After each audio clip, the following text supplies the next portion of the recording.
KR Visakha news channel కి స్వాగతం.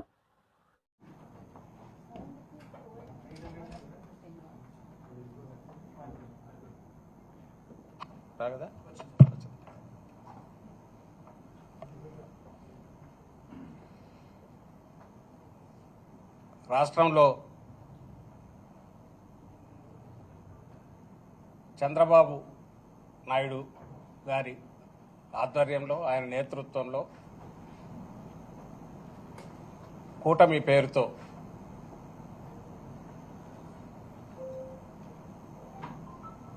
మొదలైన అరాచకపు నిరంకుశ మోసపూరిత పాలనకు మోసపూరిత వాగ్దానాలతో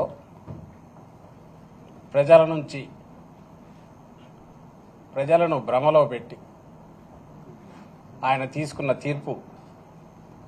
ఆ తీర్పుకు ఈరోజు జూన్ 4కు ఏడాది అవుతుంది. ఈ ఏడాది బహుశా ఇంత అరాచక పాలన కానీ ఒక్కటంటే ఒక్క హామీ కూడా పూర్తిగా అమలు చేయకుండా అడ్డంగా ప్రజలను మోసం చేయడం కానీ బహుశా చరిత్రలో ఎప్పుడూ జరిగి ఉండదు. దాన్ని ప్రశ్నించకుండా గొంతు అనేది లేవకుండా భయోత్పాతం క్రియేట్ చేసిన స్టేట్ అంటే రాజ్యం స్టేట్ ప్రభుత్వమే భయోత్పాతం క్రియేట్ చేసిన చరిత్ర కూడా బహుశా ఎక్కడా ఉండదు. అది ఏడాదిలోనే ఒక్క ఏడాది కాదు, వచ్చిన రోజు నుంచే బహుశా దేశ చరిత్రలోనే కాదు ప్రపంచ చరిత్రలో కూడా అరుదుగా ఇచ్చిన హామీలన్నీ దాదాపు 99% దాకా 98% దాకా తొలి ఏడాదిలో పూర్తి చేసిన ఘనత జగన్మోహన్ రెడ్డి గారిది అయితే, అలాగే వినూత్నమైన విప్లవాత్మకమైన వ్యవస్థలను సృష్టించి ఆచరణలోకి తీసుకొచ్చి తద్వారా రాష్ట్రానికి ప్రజలకు ఎప్పుడు ఏ పాలనలో కూడా ఐదేళ్లకు ప్రజలు ఇచ్చిన మ్యాండేట్ ఏదైతే ఉందో ఆ పాలనలో చేయని విధంగా ఎక్కడా జరగని విధంగా జగన్మోహన్ రెడ్డి గారు మేలు చేస్తే, నేను ఏడాదిలోనే ఏం చేయగలను అనేది చంద్రబాబు నాయుడు గారు చూపించారు. వాటన్నిటి విధ్వంసం చేశారు. పెట్టిన పెట్టుబడి దాని మీద సామాజిక పెట్టుబడి కావచ్చు, ఆర్థికంగా కావచ్చు, అవి కూడా వృధా అయ్యేట్టు చేశారు. ఇంకో పక్క ఏడాదిలో ఎంత పవర్ చేతిలో ఉంటే దుర్మార్గంగా వ్యవహరించవచ్చు అనేది కూడా పూర్తి కాన్సన్ట్రేటెడ్ ఎఫెక్ట్లో అది కూడా చూపించారు. అన్నిటికంటే ఘోరం ఏమైందంటే ప్రజలను మోసం చేయడం. ఆ రోజు జగన్మోహన్ రెడ్డి గారు చెప్పారు, ఈయన ఏది చేసేవి కాదు, అమలు చేయడానికి అసాధ్యమైనవి. అవన్నీ చేయాలంటే 1,75,000 కోట్లు ఎంతో కావాలని ఆ రోజు లెక్క అయింది. దానికి కేవలం పథకాలకే.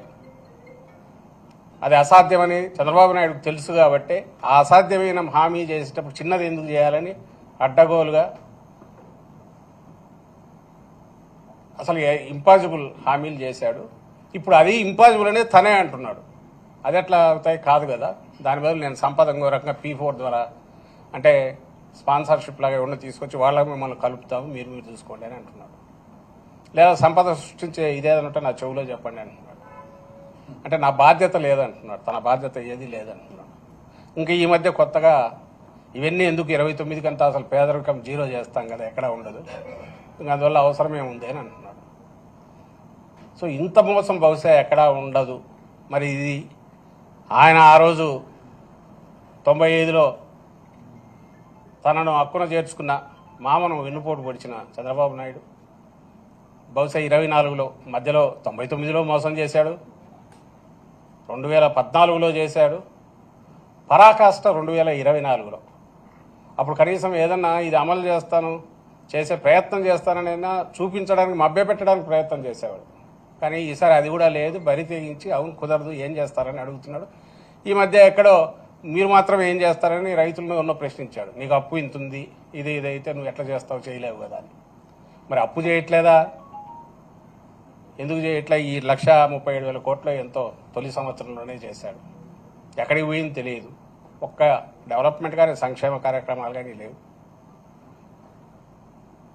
సో ఇంత దారుణమైన ఇది ప్రశ్నించకుండా, ఈ అన్యాయాలను ప్రశ్నించకుండా ఉండే రకంగా హింసాకాండం సృష్టించి తప్పుడు కేసులు పెట్టి అరాచకం క్రియేట్ చేసి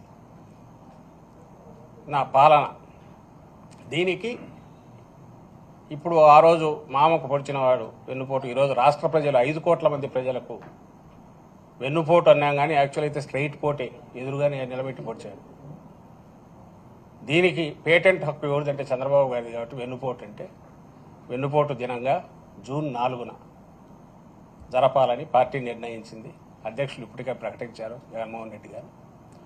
ఇది నియోజకవర్గ స్థాయిలో ర్యాలీల రూపంలో ప్రదర్శనగా వెళ్ళి అక్కడ ఉన్న ప్రభుత్వ ప్రతినిధులు ఎవరైతే ఉన్నారో అధికారులుగా నియోజకవర్గ స్థాయిలో ఎంఆర్ఓ కానీ, ఆర్డీఓ కానీ, జిల్లా కలెక్టర్లు కానీ శాంతియుతంగా ర్యాలీ జరిపి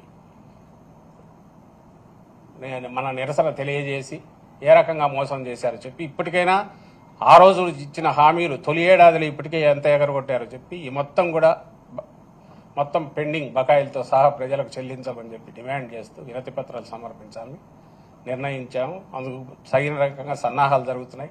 అందులో భాగంగానే ఈరోజు ఇక్కడ పోస్టర్ రిలీజ్ చేశాం. ఆ పోస్టర్ చూస్తేనే అర్థమవుతుంది ఆయన ఎంత బలంగా పొడిచాడనేది. ఇది నెక్స్ట్ రేపు జిల్లాల స్థాయిలోను, తర్వాత కాన్స్టిట్యున్సీ స్థాయిలో కూడా పోస్టర్ రిలీజ్ కార్యక్రమం జరుగుతుంది. దీంట్లో పార్టీ నాయకులు, కార్యకర్తలే కాకుండా మోసాలకు గురైన అన్ని వర్గాల ప్రజలు వీలైనంతగా వాళ్ళు కూడా పాల్గొని ఆ గొంతు ఎంత బలంగా ఎలుగెత్తి నినదించాలంటే చంద్రబాబు ఆ దెబ్బకు కొంచెం ఆయన దిగి వచ్చి తాను ఇచ్చిన హామీలు నిలపకపోతే తన ఉనికికే